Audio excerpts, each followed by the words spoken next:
The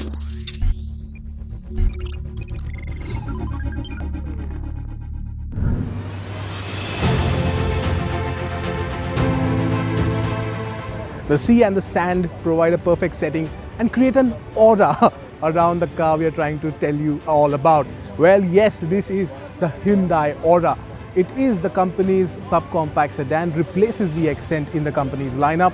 And well, while some of you might already think that up front it looks like the Nios, there are a few changes that Hyundai India has made. So let's kickstart with that. Right up front you have this nice glossy looking front grille. Then there are these swept back LED lamps that you get, headlamps of course, the projector fog lamps too on offer. Now the big change that you see here is of course the LED DRLs. Now we've seen these boomerang shaped LED DRLs even on the Nios, but here you get twin LED DRLs on the Aura, and of course that's the biggest differentiator when it comes to the Aura and the Grand i10 Nios. But let's get to the side and get to know a little more about the car. Now of course this is a subcompact sedan, so yes, the overall length is under 4 meters, and if you look at the way it has been designed, it is completely new and refreshing. It gets 15-inch alloy wheels, diamond cut alloy wheels at that. But the big difference here is the amount of muscle that you see on both the front and the rear.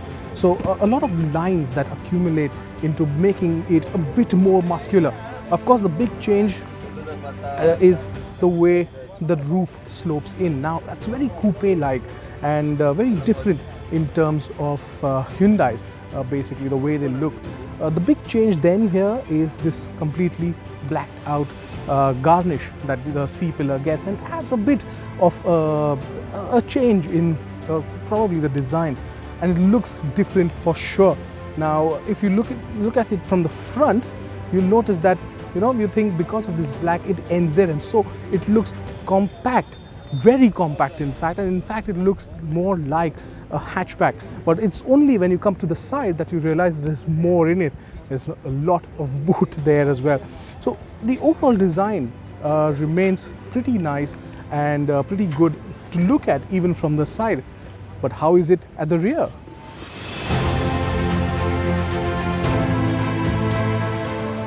Now you might think that Hyundai is playing it safe, especially when it comes to the rear design, but it hasn't.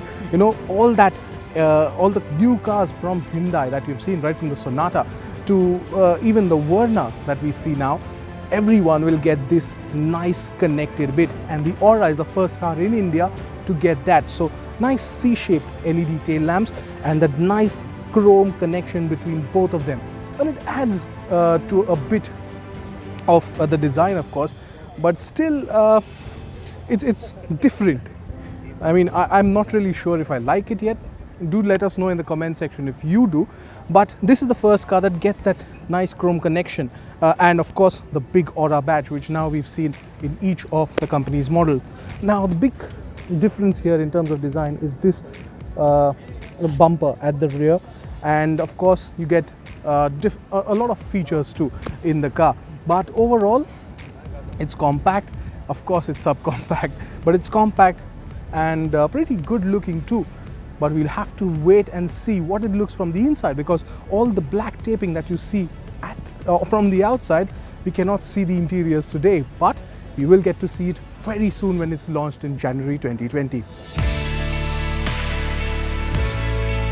The Aura will be available in 2 petrol and 1 diesel engine option. There's a 1.2 litre petrol making 82 brake horsepower and 114 Newton meters of torque.